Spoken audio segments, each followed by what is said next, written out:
창세기에서 가장 긴 장인 24장. 이 방대한 서사의 중심에는 가문의 운명을 짊어지고 800km의 광야를 건넌 한 남자의 위대한 여정이 있다. 그는 아브라함 가문의 미래를 이어낸 결정적인 조력자였지만 정작 이 모든 여정이 기록된 창세기 24장에서 성경은 놀랍게도 그의 이름을 단 한 번도 부르지 않는다. 그저 아브라함의 늙은 종이라고만 기록할 뿐이다. 한때 모든 것을 물려받을 뻔했던 상속자에서 스스로 이름을 지우고 기꺼이 무명의 그림자가 된 남자. 오늘은 그 이름 없는 종의 발자취를 따라가 본다.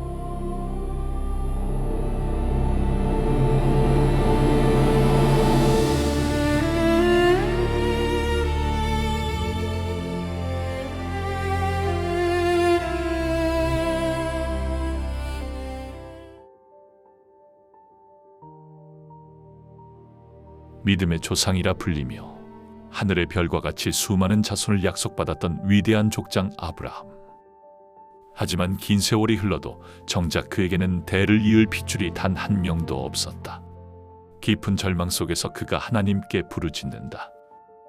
주여 여호와여, 제게 무엇을 주시려 하십니까? 제게는 자식이 없습니다. 제 재산을 물려받을 상속자는 이 다마스쿠스 사람 엘리에셀 뿐입니다. 창세기 15장에 기록된 아브라함의 선언대로 그는 가문의 2인자이자 훗날 거대한 부를 거머쥘 실질적인 상속자였다. 하지만 그로부터 수십 년이 지난 뒤 그는 모든 기득권이 지워진 무명의 종으로 역사에 다시 등장한다. 모든 것을 물려받을 뻔했던 그에게 그동안 대체 무슨 일이 있었던 것일까?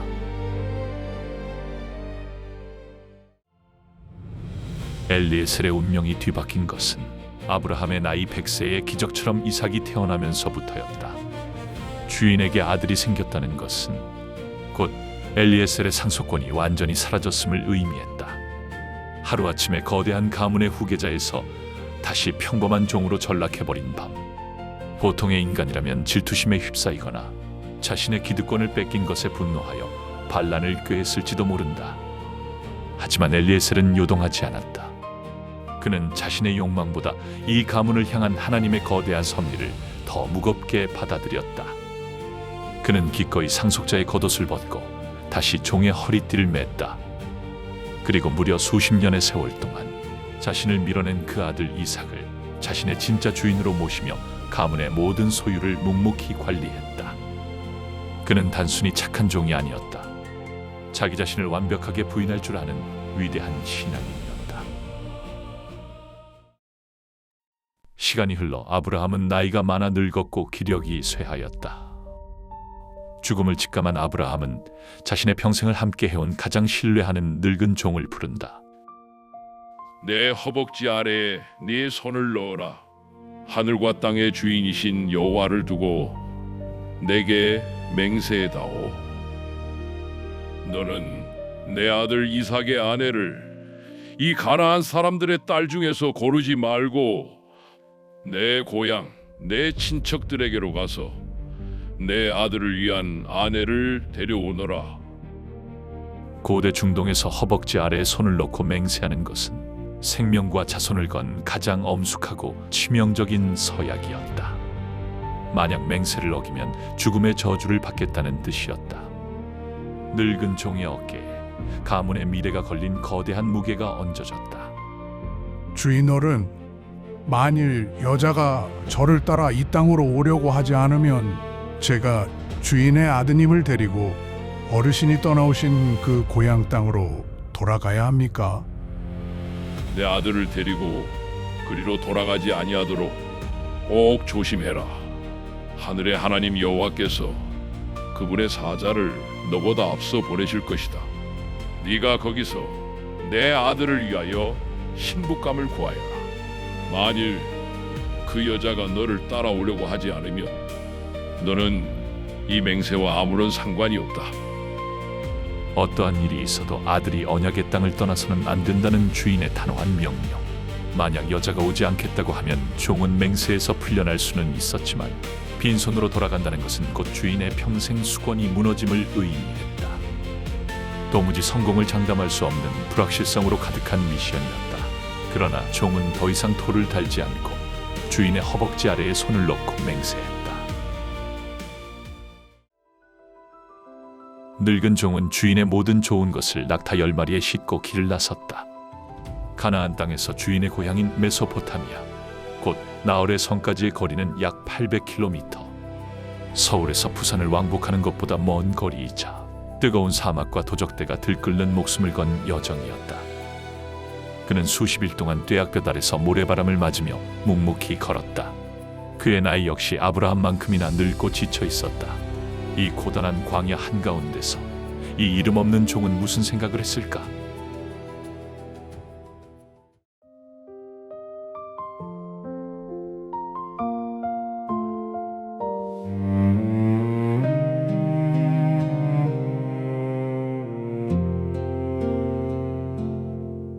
주인이 쥐어준 고삐를 잡고 늙은 낙타와 함께 이 모래를 걷는다.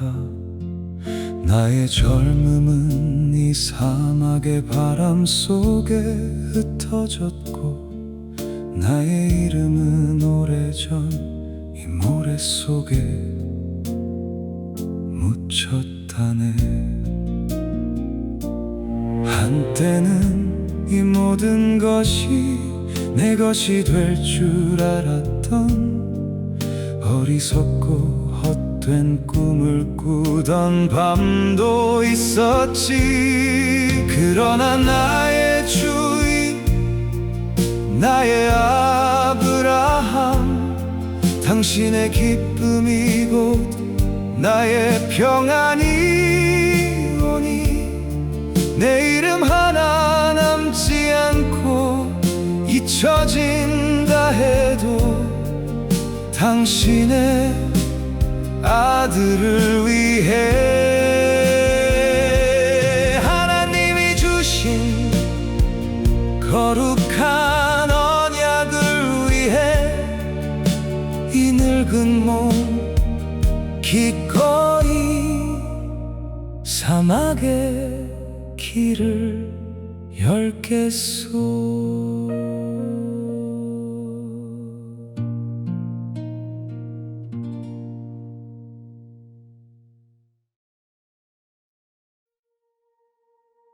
기나긴 여정 끝에 마침내 해질녘 나홀의 성 우물가에 도착했다. 여인들이 물을 기르러 나오는 시간이었다. 평생 아브라함의 재산을 관리하며 산전수전을 다 겪은 노련한 종. 그에게는 사람을 보는 날카로운 안목과 수십 년의 연륜에서 나오는 노하우가 있었을 것이다. 그러나 이 결정적인 순간, 그는 자신의 얄팍한 경험과 지식을 의지하지 않았다. 그는 짐을 내리자마자 털썩 무릎을 꿇었다. 우리 주인 아브라함의 하나님 여호와여, 오늘 일이 순조롭게 풀리게 해주십시오. 내 주인 아브라함에게 은혜를 베풀어 주십시오. 그의 기도에는 자기 자신을 위한 간구가 단 한마디도 없었다. 오직 주인 아브라함의 은혜만을 구했다. 그리고 그는 하나님께 아주 구체적이고도 무모한 조건을 내건다. 이제 동네 처녀들이 물을 기르러 나올 텐데 제가 한 처녀에게 물동이를 기울여 물을 좀 마시게 해주시오 하고 부탁했을 때 그녀가 드십시오, 제가 당신의 낙타들에게도 물을 주겠습니다 하고 대답한다면 그녀가 바로 주님께서 주의 종 이삭을 위해 정하신 짝인 줄 알겠습니다. 그저 친절하게 물 한 잔을 내어주는 것은 누구나 할 수 있는 일이었다. 하지만 낙타 10마리에게 물을 먹이는 것은 완전히 다른 차원의 이야기였다. 사막을 건너온 갈증난 낙타 한 마리가 마시는 물의 양은 무려 100리터에 달한다. 10마리면 1000리터다. 건장한 장정조차 하루 종일 우물물을 퍼날라야 하는 그 엄청난 중노동을 처음 보는 낯선 나그네를 위해 기꺼이 감당하는 여인. 늙은 종은 외모나 조건이 아닌 이스라엘의 안주인이 될 압도적인 헌신과 섬김의 성품을 구한 것이다. 놀랍게도 기도가 채 끝나기도 전에 어깨에 물동이를 맨 아름다운 소녀 리브가가 나타났다. 종은 조심스럽게 다가가 물을 청했다. 부탁 좀 드립시다. 그 물동이의 물을 조금만 마시게 해주겠소? 드십시오, 어르신. 낙타들을 위해서도 물을 길어올게요. 낙타들도 배불리 마시게 해놓겠습니다. 이럴 수가. 기도의 조건이 정확히 단 한 글자의 오차도 없이 눈앞에서 실현되고 있었다. 리브가는 급히 물동이의 물을 구유에 붓고 다시 우물로 달려가 물을 깃기를 수십 번이나 반복했다. 10마리의 거대한 낙타들이 만족할 때까지 소녀는 땀을 뻘뻘 흘리며 그 엄청난 수고를 묵묵히 감당해냈다. 창세기 24장 21절은 그 순간의 종을 이렇게 묘사한다. 그 사람이 그를 묵묵히 주목하며 여호와께서 과연 평탄한 길을 주신 여부를 알고자 하더니 그는 호들갑 떨지 않았다. 그 엄청난 육체 노동을 견뎌내는 소녀의 우직한 섬김을 숨을 죽이고 묵묵히 지켜보며 오직 하나님의 섭리를 확인하고 또 확인했다.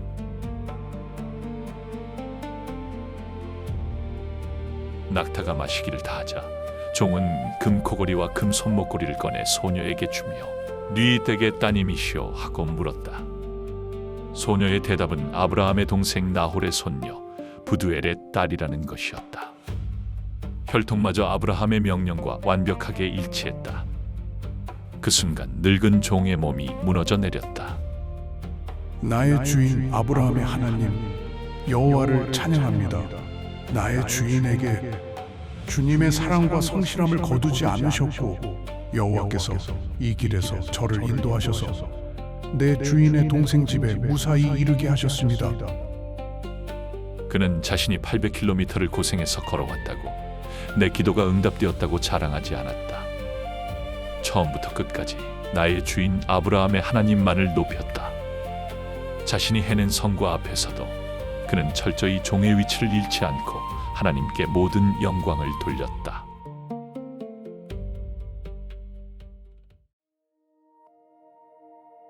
리브가는 곧장 집으로 달려가 이 놀라운 소식을 전했다. 그녀의 오빠 라반은 아브라함의 종이 건넨 묵직한 금부치들을 보고는 눈이 휘둥그레져 당장 우물가로 달려나와 그를 융숭하게 영접했다. 800km의 험난한 여정 끝에 마침내 따뜻한 지붕 아래 들어선 늙은 종. 그의 앞에는 온갖 기름진 고기와 떡, 포도주가 차려진 진수성찬이 놓였다. 오랜 굶주림과 피로를 달래기에 이보다 더 완벽한 순간은 없었다. 여호와께 복을 받은 분이여, 어서 들어오십시오. 왜 밖에서 서 계십니까? 묵으실 방과 낙타가 쉴 곳을 다 준비해 두었습니다. 자, 어서 이 음식부터 드시지요. 아닙니다. 제가 이곳에 온 목적을 다 말씀드리기 전에는 결코 이 음식을 먹지 않겠습니다. 놀라운 선언이었다. 생존을 향한 인간의 가장 맹렬한 본능, 그 지독한 허기 앞에서도 늙은 종은 숟가락을 들지 않았다. 내 육신의 배를 채우는 것보다 내 주인의 뜻을 성취하는 것이 먼저라는 그 압도적인 충성심. 그제야 라반과 가족들은 숨을 죽이고 이 늙고 초라한 사내의 입술에 주목했다. 저는 아브라함의 종입니다. 제가 이곳까지 오게 된 것은 종은 자신이 어떻게 주인의 명령을 받았는지, 어떻게 기도했고 여호와께서 리브가를 통해 어떻게 응답하셨는지를 토시 하나 빼놓지 않고 간증하듯 쏟아냈다. 그 완벽하고 압도적인 섭리 앞에 재물에 밝았던 라반조차 두 손을 들 수밖에 없었다. 이 일이 여호와께로부터 나왔으니 우리가 좋다 나쁘다 말할 수 없군요. 리브가를 데리고 가십시오.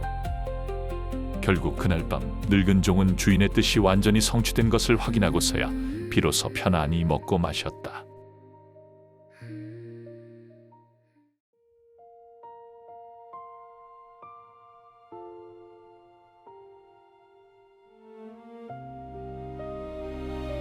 다음 날 아침 늙은 종은 지체 없이 주인의 곁으로 돌아가려 했다. 하지만 막상 귀한 딸을 수백 킬로미터나 떨어진 낯선 땅으로 당장 보내려니 리브가의 가족들은 아쉬운 마음에 적어도 열흘만 더 머물다 가라며 그를 강하게 붙잡았다. 저를 붙잡지 마십시오. 여호와께서 제 길을 순조롭게 해주셨으니 이제 저를 보내어 제 주인에게로 돌아가게 해주십시오. 결국 가족들은 당사자인 리브가를 불러 직접 그녀의 뜻을 묻기로 한다. 얼굴도 본 적 없는 신랑, 언제 다시 고향에 돌아올지 모르는 척박한 광야 길. 보통의 소녀라면 두려움에 며칠이라도 시간을 끌었을 것이다. 내가 이 사람과 함께 지금 가겠느냐? 예, 가겠습니다. 늙은 종의 기도가 그토록 완벽하게 응답될 수 있었던 이유가 여기에 있었다. 리브가 역시 하나님의 부르심 앞에 어떠한 인간적인 미련이나 계산 없이 곧바로 가겠습니다라고 결단할 수 있는 굳센 믿음의 여인이었던 것이다. 리브가의 위대한 결단과 함께 종은 지체 없이 그녀를 데리고 가나안 땅으로 돌아왔다. 해질녘 들에 나가 묵상하던 이삭이 멀리서 낙타를 타고 오는 리브가를 맞이한다. 도련님, 여호와께서 저를 어떻게 인도하셨는지 그 모든 일을 이제 보고 드립니다. 이삭에게 리브가를 인도하고 800km 여정의 모든 보고를 마친 후 창세기 24장의 이 길고 장엄한 드라마에서 늙은 종의 이야기는 거기서 영원히 끝이 난다. 주인을 위해 굶주림을 참아가며 목숨을 건 임무를 완수했지만 성경 어디에도 그가 상을 받았다거나 칭찬을 받았다는 기록은 없다. 그는 아브라함의 가문이 온전히 세워지는 것을 확인한 후 바람처럼 조용히 성경의 무대 뒤로 사라져버렸다. 우리는 늘 누군가에게 인정받기를 원한다. 내가 땀 흘린 만큼 이름이 남기를 바라고 내가 희생한 만큼 보상받기를 기대하며 살아간다. 그러나 하나님의 거대한 구원 역사는 이름조차 남기지 않고 기꺼이 무대 뒤로 사라진 이 위대한 무명의 종들의 헌신 위에서 쓰여왔다. 자신의 권리를 기꺼이 내려놓은 상속자, 자신의 경험보다 무릎 꿇는 기도를 의지했던 지혜자, 밥 먹는 것조차 미루며 오직 주인의 기쁨만을 구했던 엘리에셀. 당신은 지금 당신의 이름을 드러내기 위해 걷고 있는가? 아니면 하나님의 뜻 안에서 기꺼이 누군가를 위한 무명의 조력자가 될 준비가 되어 있는가? 철저히 주인을 위해 빛났던 위대한 그림자, 이름 없는 늙은 종의 이야기다.